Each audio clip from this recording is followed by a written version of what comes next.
Liberals aren't stupid. They just know things that don't happen to be true. These people here are continuing to grapple constantly with things that aren't true, like socialism works, or that somehow everything the Republicans do is evil and everything they do is right. Did you hold back Mr. Chairman, would you information? please instruct the gentleman to allow the witness to answer the questions? It's not your time. I'd like my time back. Mr. Chairman, again, you have please. repeatedly done that in the past. Article Mr. Chairman, the 1 gentleman's time is come on. expired by now 34 seconds. It gets more than 5 minutes. How many 'cause it's a times are you good going to interrupt question. me? With that, I yield back in yields disgust of this witness. Gentleman from California is recognized. Mr. Smith, do you see criminals to my left? You don't see any. Do you see people who are committing crimes because they continue to believe things that just aren't true? That's paraphrasing Ronald Reagan, that liberals aren't stupid. They just know things that don't happen to be true. If the president believed that he was cheated in an election, that there was fraud, or in some other way a number of items led to his defeat, when in fact he should have won according to the Constitution, does that make him a criminal?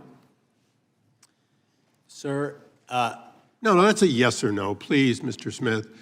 These people here are continuing to grapple constantly with things that aren't true, like socialism works, or that somehow everything the Republicans do is evil and everything they do is right. They've never reached a conclusion in a typical partisan case in which we're not evil because we think something different and we're not wrong. You understand the Constitution.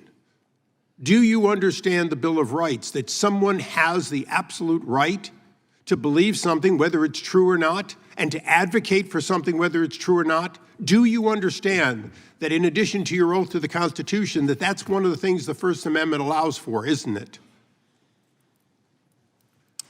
yes, sir.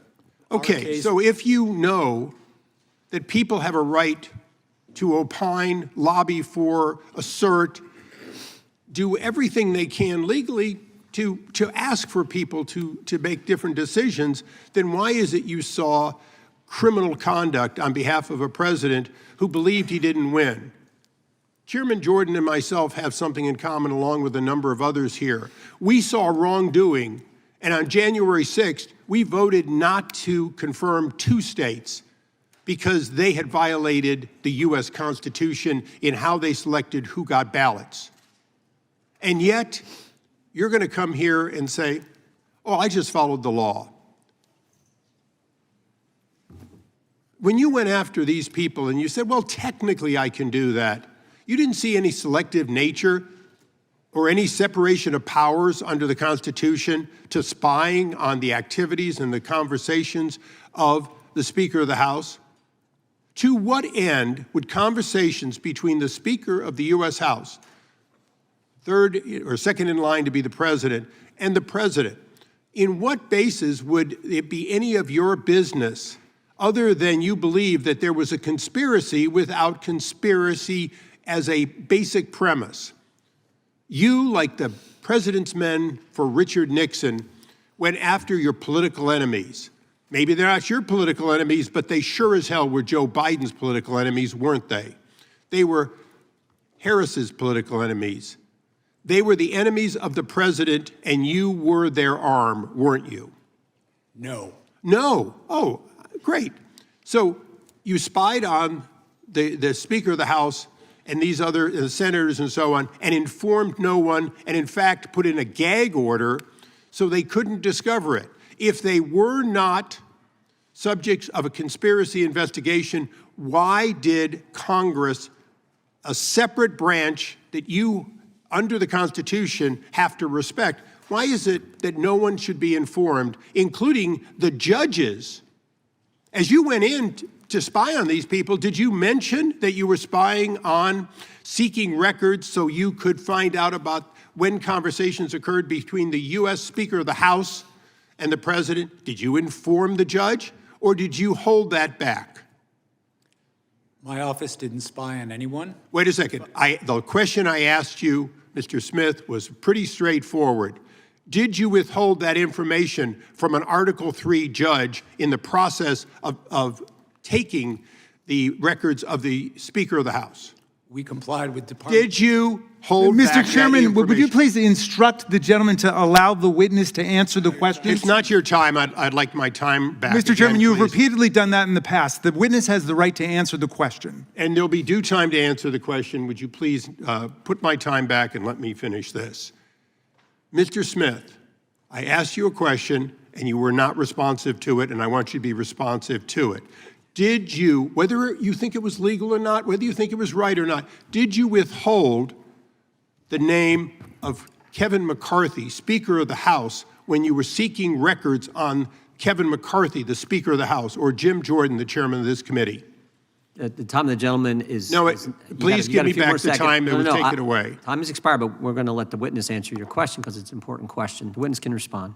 We did not provide that information to the judge when we requested a non-disclosure order, consistent with the law and consistent with Department Mr. policy. Chairman, the amazing thing here today is that we have an admission that an Mr. Article Chairman, I... the gentleman's time has come on. expired by now 34 seconds. It gets more than 5 minutes? How many 'cause it's a times are you good going to interrupt question? me? The time belongs to the gentleman from California, I will but be, it has expired. I will be brief in my address to the chairman. We have the evidence that an Article I representative on behalf of the president withheld Order, from Mr. Article Chairman. III. Point Mr. of Chairman, I order, wish that we granted the information. same leniency And at with this that, point. I yield back in yield disgust of this witness. Sticking with California, the gentlelady from California is now recognized. Mr. Smith, thank you for being here today. Earlier, the chairman spent a lot of time talking about Cassidy Hutchinson, who we know was just one of many witnesses. It's important to note that there was testimony that she was told something by Mr. Ornato, not that she had personal knowledge. And of course, Mr. Ornato was of very questionable veracity. We had a testimony from a Metropolitan Police Department official about an argument, a big argument that the president was having about going to the Capitol. And in fact, the vehicle was delayed going back to the Capitol while that argument occurred. But having said that, I want to focus on something my colleagues across the aisle seem to want to ignore. The fact that your investigation into President Trump's attempt to overturn the 2020 election was built on testimony from members of the Republican Party.